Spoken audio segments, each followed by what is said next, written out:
la famille, comment vous allez? Vous m'avez manqué, les gars. Les gars, vous m'avez manqué. Vous m'avez manqué. À peine on a commencé, à peine les choses se passent mal.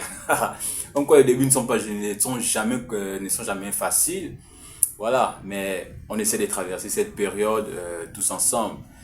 J'ai essayé avec la trêve de remettre un peu les choses en place, au moins le strict minimum pour refaire les vidéos, les gars. J'espère que vous vous portez bien, j'espère que tout se passe pour le mieux pour vous.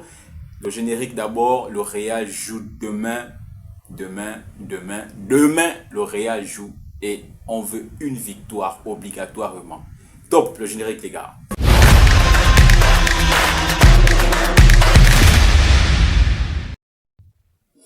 Bien les gars, comme je disais, le Real doit obligatoirement gagner demain. Demain, victoire oblige pour le Real. Le Barça est déjà premier après, je crois, 3 ou 4 journées, je m'en souviens même plus, avec 12 points, pas 12 points d'avance, mais 12 points, 4 longueurs d'avance sur le Real de Madrid.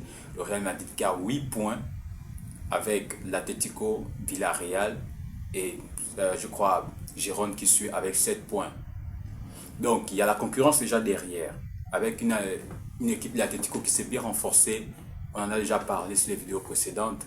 L'Atlético qui s'est bien renforcé en attaque. L'Atlético qui a bien géré son mercato et qui a amené des bons joueurs. Villarreal également qui s'est renforcé en attaque. Et on a vu ce qu'ils ont produit déjà en ce début de saison. Gérone qui a mal commencé, mais qui ne quitte pas le top 5, qui ne quitte pas le top 10. Donc il y a la concurrence.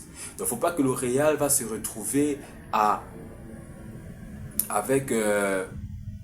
se battre avec une équipe comme l'Atlético, comme Villarreal, comme Gérone, entre la deuxième et la troisième place. Le Real doit être premier cette saison. On en a déjà parlé avec le mercato que le Real a fait en ramenant Kylian Mbappé et les joueurs qui sont déjà là. Sur le papier, c'est une équipe imbattable. C'est une équipe, bon, peut-être pas imbattable, parce que même avec l'addition de tous les grands joueurs du monde, ils sont prenables. C'est une équipe qui doit performer, du moins en attaque, qui doit marquer beaucoup de buts, qui doit donner des résultats favorables, selon que le papier présente l'équipe. Alors, ce Real-là, nous allons découvrir déjà la compo. La compo, elle est déjà remaniée parce que bon, c'est une compo probable. D'accord, c'est une compo probable. C'est pas peut-être ce qui va. Moi, je mettrais à la place de Ceballos, je mettrais peut-être Arda Güler en faux 9 ou bien voilà, en faux 9 en 10. Ou pourquoi pas Modric ou pourquoi pas Brahim Diaz.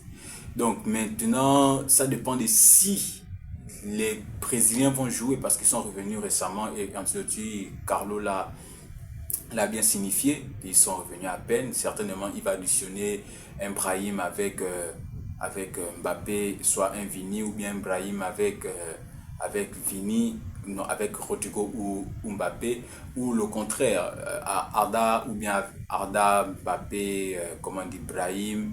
Ça dépend de ce qui va arriver demain. D'accord? Mais déjà, il y a beaucoup d'absents. Bellingham est absent. David Alaba, bon, ça c'est depuis maintenant qu'il est absent.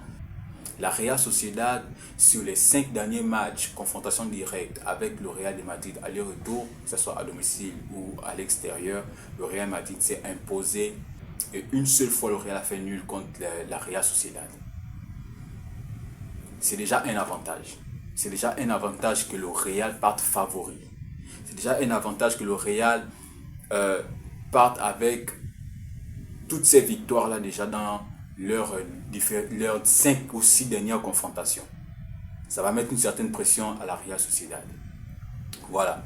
Maintenant, n'empêche que même si à la Real Sociedad il y a aussi des blessés comme il y a Oyarzabal, n'empêche que c'est une équipe joueuse. La Real Sociedad est une équipe joueuse. Bon, ils ont aussi terminé sur une mauvaise note leur dernier match. Voilà. Mais ces équipes-là, souvent contre le Real, contre le Real de Madrid donne le meilleur d'elle.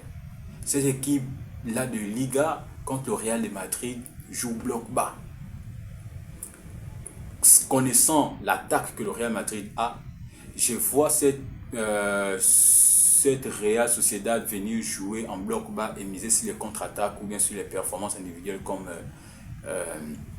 Kubo l'a souvent fait. Donc, c'est quelque chose à prendre très au sérieux parce que le Real Madrid a besoin de jouer ce match avec beaucoup de sérieux. Ne faire aucun faux pas. Parce que le Barça ne va pas perdre. Le Barça, en ce début de saison, ne va pas perdre en Liga. Je ne sais pas ce qu'ils vont présenter en Ligue des Champions, mais en Liga, le Barça ne va pas perdre. Et ça, il faut que les joueurs sur le terrain le comprennent. Pour ne pas être distancés, dans la longueur des points. Voilà. Donc, moi, je compte sur une victoire du Real Madrid demain. Et je pense que le Real a les armes, a la possibilité de remporter cette rencontre contre la Real Sociedad. Ce que je voulais partager avec vous aujourd'hui, c'est une petite vidéo avant match. N'oublions pas de nous abonner, de laisser un like pour le référencement de cette vidéo. Les gars, c'est pour faire évoluer la chaîne, c'est pour que la chaîne grandisse. D'accord? Donc, après le match, demain, nous allons nous retrouver également pour un débrief. Mais ça, c'est juste une vidéo retour parce que j'ai fait pratiquement toute la trêve, je n'ai rien fait. Et je crois le dernier match aussi du Real Madrid, je n'ai pas fait. Je crois les 2 derniers matchs avant la trêve, je n'ai pas fait des vidéos. Donc, mais là, nous sommes répartis et nous allons revoir les avant-matchs, revoir les débriefs tous ensemble. Laissez-moi vos pronostics en commentaire. Est-ce que vous voyez le Real faire un 3-1, un 2-1? Moi, perso, je pars sur un 2-0 du Real Madrid. Maintenant, si le Real encaisse, sera peut-être un 2-1 ou un 3-1. Voilà. Mais je vois, moi, mon pronostic, c'est 2-0 du Real Madrid. Voilà. Donc, les gars, portez-vous bien et prenez soin de vous. Vous êtes les meilleurs. Allez, on se voit à la prochaine. Bye.